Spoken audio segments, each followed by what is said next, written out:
하나님께서 이 아침에 우리에게 허락하신 생명의 말씀은 구약 다니엘 6장 10절 말씀입니다.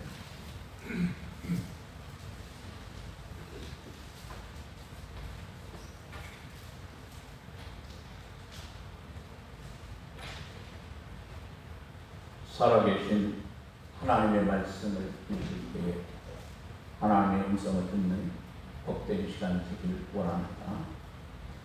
다니엘이 이 조서에 왕의 도장이 찍힌 것을 알고도 자기 집에 돌아가서는 윗방에 올라가 예루살렘으로 향한 창문을 열고 전에 하던 대로 하루 3번씩 무릎을 꿇고 기도하며 그의 하나님께 감사하였더라. 아멘.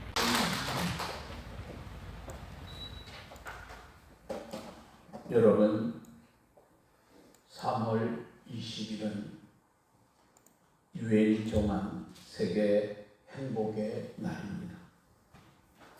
유엔이 세계 행복의 날을 지정하여 지키고자 할 정도로 오늘 우리 사회는 행복이 가장 큰 사회 트렌드 가운데 하나가 되었습니다.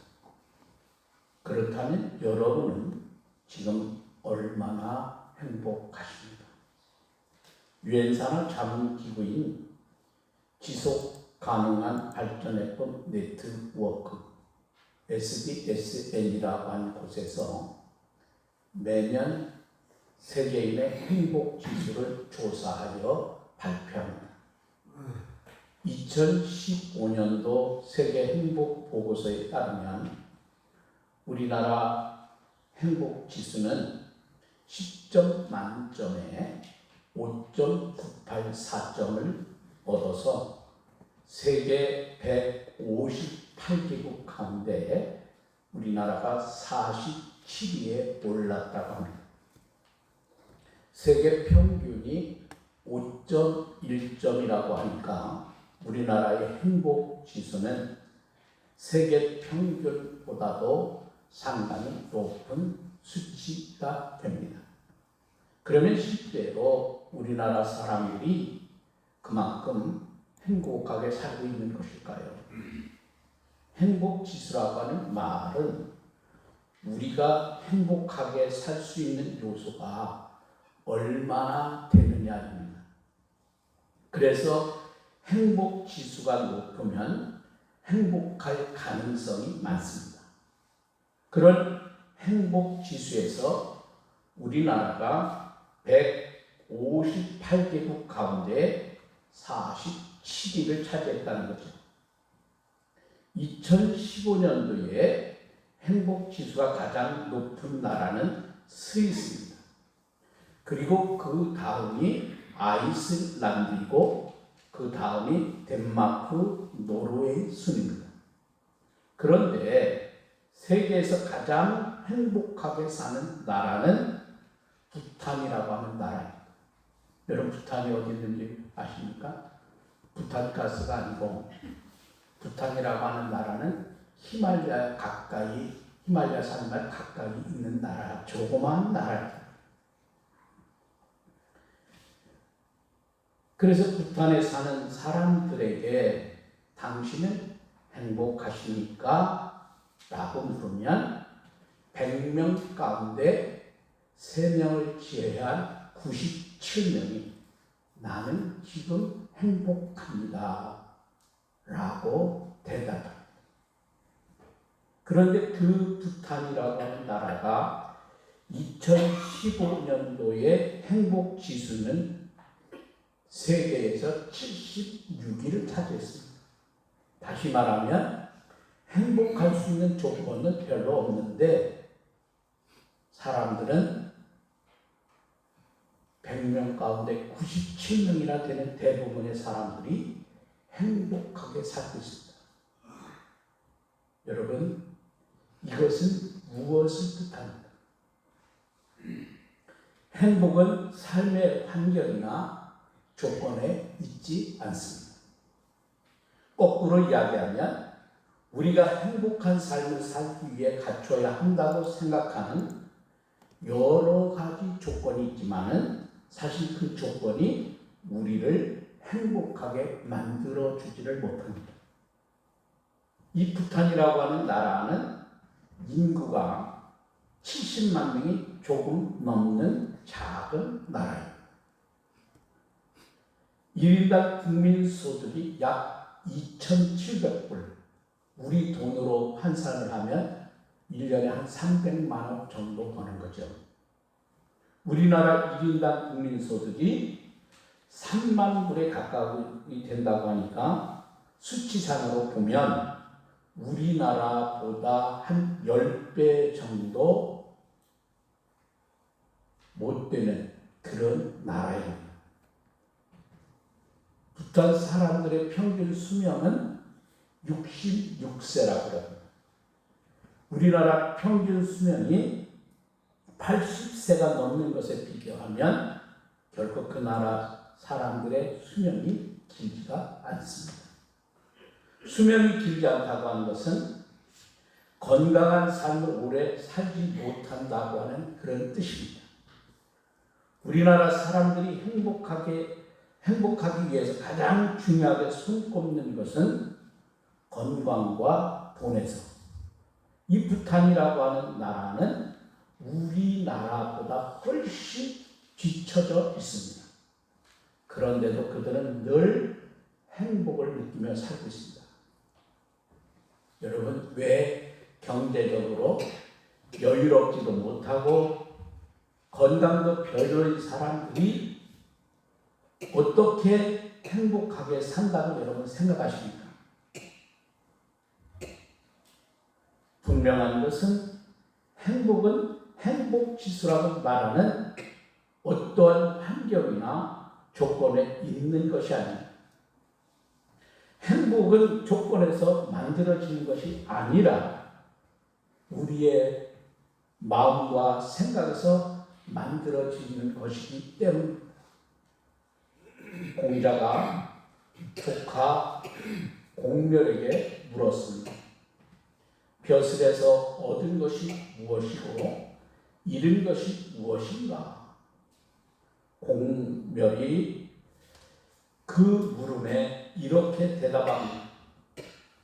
얻은 것은 없고 잃은 것만 세 가지가 있습니다. 첫 번째는 일이 많아 공부를 하지 못했고, 두 번째는 녹봉이 적어 친척을 돌볼 수 없었습니다.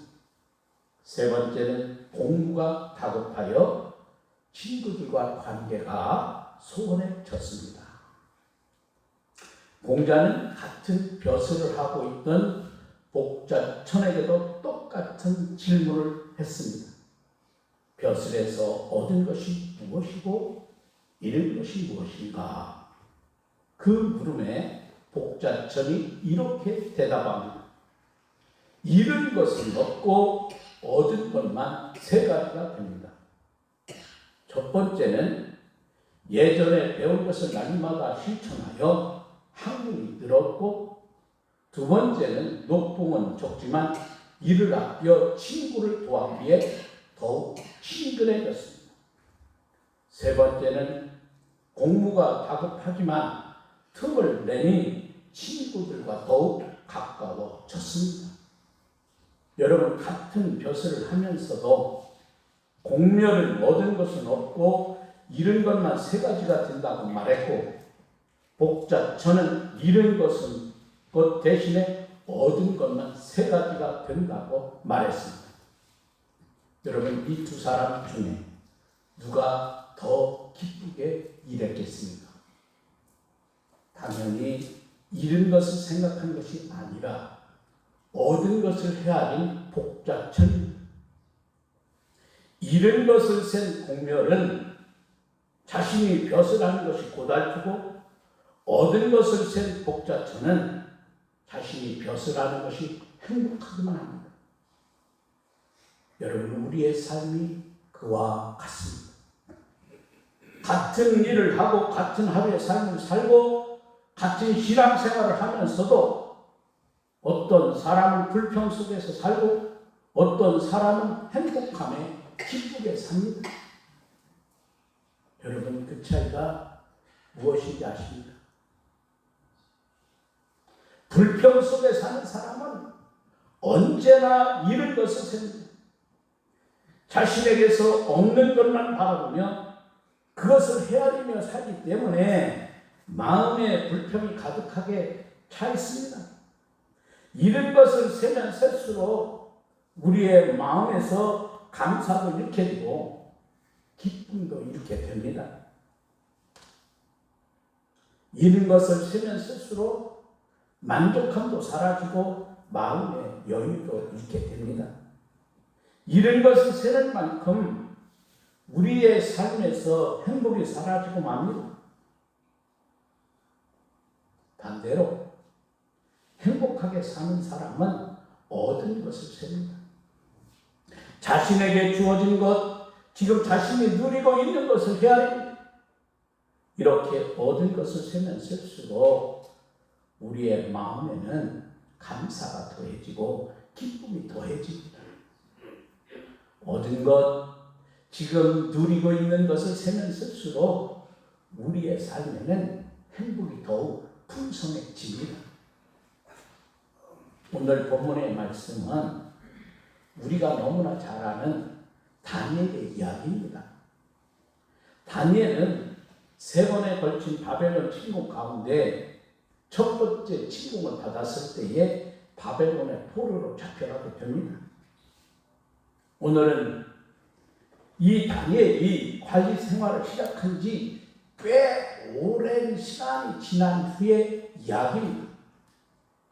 여전히 다니엘은 고위직에서 관리 생활을 하고 있었습니다. 다리오 왕이 자기가 다스리는 나라를 12개 구역으로 나눈 후에 그 12개 지역마다 관리를 세웠습니다. 그리고 그 120명의 관리를 지휘하기 위해서 3명의 총리를 세웠는데 그 가운데 한 사람이 다니엘입니다. 그러니까 다니엘은 그 나라에서 최고의 관리자의 자리에 있었습니다. 다니엘은 마음이 민첩하여 다른 총리들이나 고관들보다 뛰어났습니다. 마음이 민첩하다고 하는 말은 다니엘이 탁월한 리더십을 가지고 있다고 하는 말입니다. 그런 다니엘은 왕의 특별한 신임을 받게 되었고 다리오 왕은 그런 다니엘을 총리들과 고관들 위에 세워서 전국을 다스리게 하고 싶었습니다. 다니엘이 그렇게 신임을 받고 최고의 자리에 오르게 되자 주변에는 이 다니엘을 모함하는 세력들이 생겨나게 됩니다. 그 가운데 가장 큰 이유는 다니엘이 이스라엘이라고 하는 아주 작은 나라에서 포로로 잡혀온 사람입니다.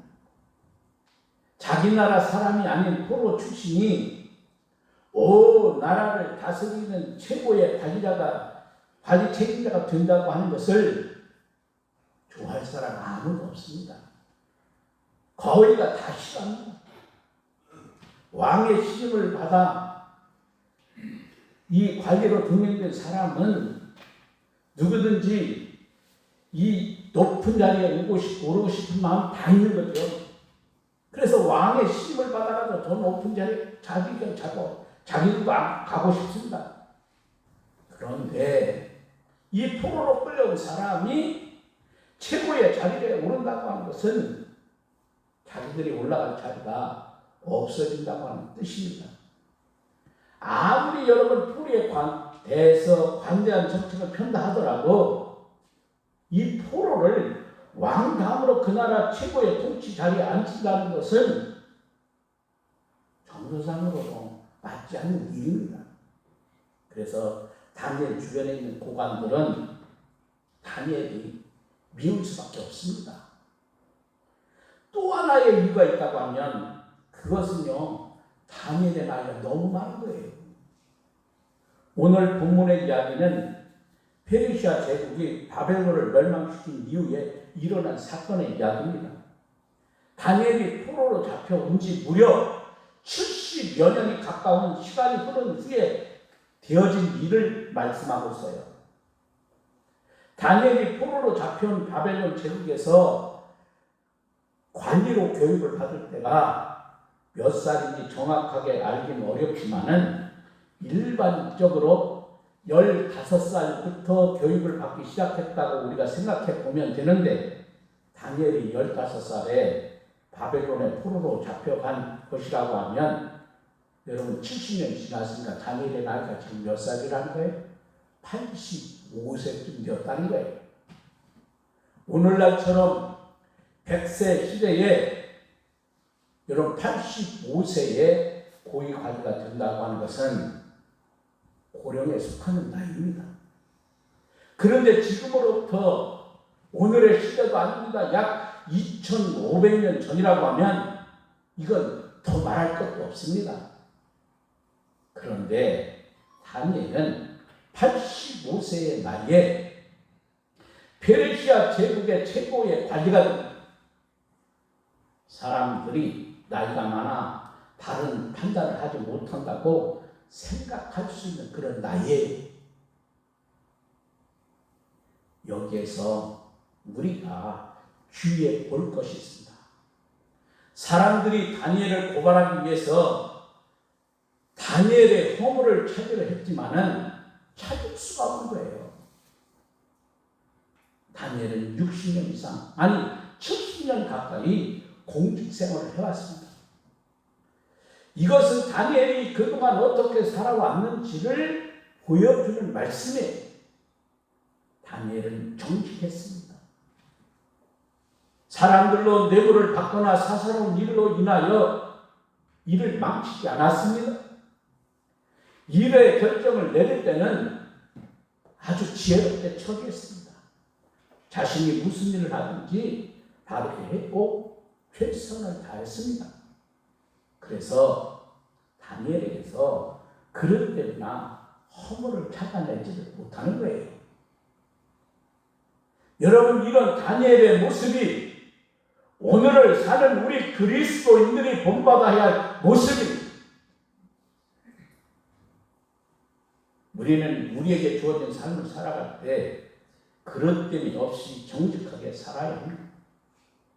하나님께서 여러분에게 직분을 주셨다고 하면 우리는 최선을 다해야 하고 바르게 판단하는 지혜를 우리가 가져야 합니다. 그래야 세상의 사람들이 우리들에게서 허물을 찾으려 할지라도 찾을 수 없을 정도로 우리는 바르게 살아야 합니다. 그것이 우리 그리스도인들이 살아야 할 삶의 모습입니다. 그리고 오늘 본문은 다니엘이 이 조서에 왕의 도장이 찍힌 것을 알고도 다니엘이 바보가 아니잖아요. 다니엘은 왕의 명령으로 하나님께 기도할 수 없다는 걸 알았습니다. 하나님께 기도하면 사자굴에 던져지는 것도 알았습니다. 그런데도 다니엘은 하나님께 기도하는 것을 멈추지 않았습니다. 평소 기도하던 대로 하루에 3번씩 하나님께 다니엘이 기도합니다. 그리고 여러분, 거기에 그치지 않습니다. 오늘 성경은 뭐라고 하냐면 전에 하던 대로 하루에 3번씩 무릎을 꿇고 기도하며 그의 하나님께 뭐 했다고 그래요? 감사하였더라. 여러분, 우리가요 다니엘과 같은 상황이었다면 여러분, 우리는 어떤 기도를 하겠습니까? 아마도 대부분의 신앙은 하나님께 도우심을 간구하는 기도를 드립니다. 그런데 다니엘은 하나님께서 도와주셔야만 한다고 기도하지 않았습니다. 대적자들의 멸망이나 괴악의 숲으로 돌아가게 해달라고 기도하지 않았습니다. 다니엘은 감사의 기도를 드렸습니다. 여러분, 이런 상황 속에서 다니엘이 여러분 무엇을 감사하겠습니까? 사자굴에 던져진다는 것은 죽음을 뜻합니다. 그것도 아주 끔찍 끔찍한 죽음을 당할 수밖에 없는 상황입니다. 아무리 85세가 된 노인이라 하더라도 사자굴에 던져서서 사자에게 발구발구 찢겨 죽는다는 것은 여러분 생각만 해도요 끔찍한 일 아니겠어요? 그렇게 될 것을 뻔히 알면서도 다니엘 여러분 무엇을 감사합니다. 다니엘은 하루에 3번씩 감사하고 있었는데 하루에 여러분 3번씩 감사했다는 것은 다니엘이 늘 감사했다는 것을 의미하면서 동시에 다니엘 스스로 감사를 마음에 새겼다 그런 뜻입니다. 감사할 조건은 별로 없어서 스스로 하나님 앞에서 감사거리를 찾아냈습니다. 그리고 지금 내게서 사라진 것이 아니라 아직도 나에게 남아있는 것을 보았다고 하는 뜻입니다. 비록 자신은 사자굴에 던져져서 목숨을 잃을 위기에 놓였지만은 그는 목숨을 잃게 될 수 있다고 하는 것보다 지금까지 자신이 누리고 있었던 것, 하나님께서 자신에게 베풀어 주신 것들을 헤아렸습니다. 그리고 그 감사에는 아름다운 열매가 맺히게 되어 있습니다. 하루에 3번씩 감사의 기도를 드린 다니엘에게 왕의 오인이 지킨 금령이 철회되는 기적은 일어나지 않았습니다. 그럼에도 다니엘은 여전히 기도했고 기도한 결과 여러분 다니엘이 그 끔찍한 사자굴에 던져지게 되었습니다. 그리고 기적은 그 다음에 일어났습니다. 사자굴에 던져지면 당연히 다니엘은 사자에게 찢겨 죽는 줄만 알았습니다. 다니엘이 사자굴에 던져진 것을 확인한 문목군들은 그렇게 생각했습니다. 그런데 사자굴에 던져진 다니엘이 다음날 아침 아무 일 없어 하는 듯이 사자굴에서 나왔습니다. 여러분 하루에 3번씩 감사의 기도를 드렸던 다니엘은 결국 사자굴에 던져지게 됩니다. 그러나 우리 하나님께서는 감사하며 사는 사람에게 감사의 기도를 드리며 사는 사람에게 환경을 이기는 믿음으로 역사해 주셨습니다. 때로 우리가 하나님 앞에 감사의 기도를 드린다고 해서 우리의 상황이 금세 바뀌지 않습니다.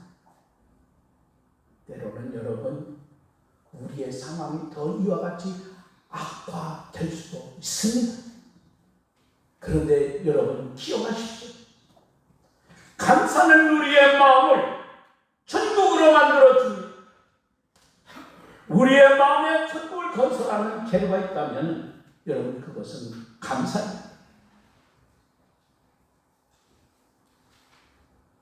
감사할 수 있는 어떤 조건이나 환경에 비해 우리가 감사하는 것이 아니라 여러분 감사를 통해서 우리 마음에 천국을 만들면 우리의 삶은 매일 행복한 삶이 됩니다.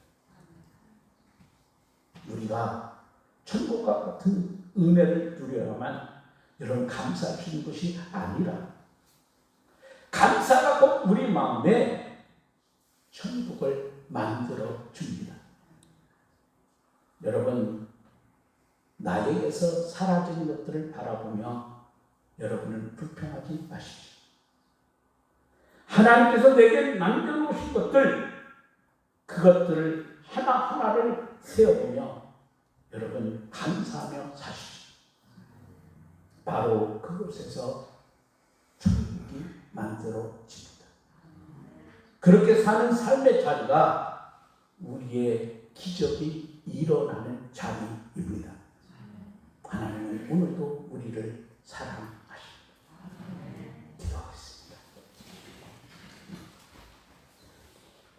세상에서 가장 행복한 삶을 사는 사람은 감사할 수 없는 조건 속에서도 다니엘처럼 항상 감사하는 사람입니다. 지나온 시간, 지나온 6개월 동안 하나님의 은혜였습니다. 그러나 그 많은 은혜를 받았음에도 불구하고 우리는 하나님 앞에 감사하지 못했기에 불행한 삶을 살았습니다. 하나님 아버지, 우리의 감사는 어떠한 환경과 조건에 있는 것이 아니었습니다. 범사에 감사하라. 이것이 그리스도 안에서 너희를 향하신 하나님의 뜻이라고 수없이 우리는 들어왔고 말하고 있지만 진정한 감사를 드리고 있는지, 내가 불평하고 원망하기,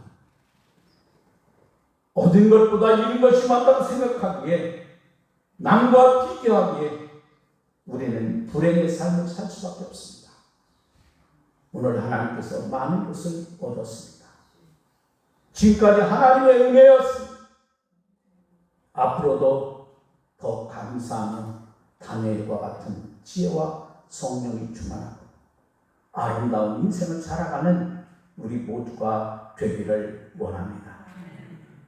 늘 감사하며 포로의 몸에서 오직 주의 은혜를 생각하며 말씀에 순종했던 다니엘과 같은 감사의 삶을 이어가는 복되고 아름답고 행복한 삶을 이어가는 우리 사랑하는 주의 백성들이 되게 하옵소서. 다시 한번 오늘 맥주 감사절을 지나면서 오늘로 감사를 마친 것이 아니라 항상 늘 감사가 떠나지 않는 행복한 그리스도인들이 되게 하옵소서. 우리를 사랑하신 우리 주님 예수님 귀하신 이름으로 기도합니다. 아멘.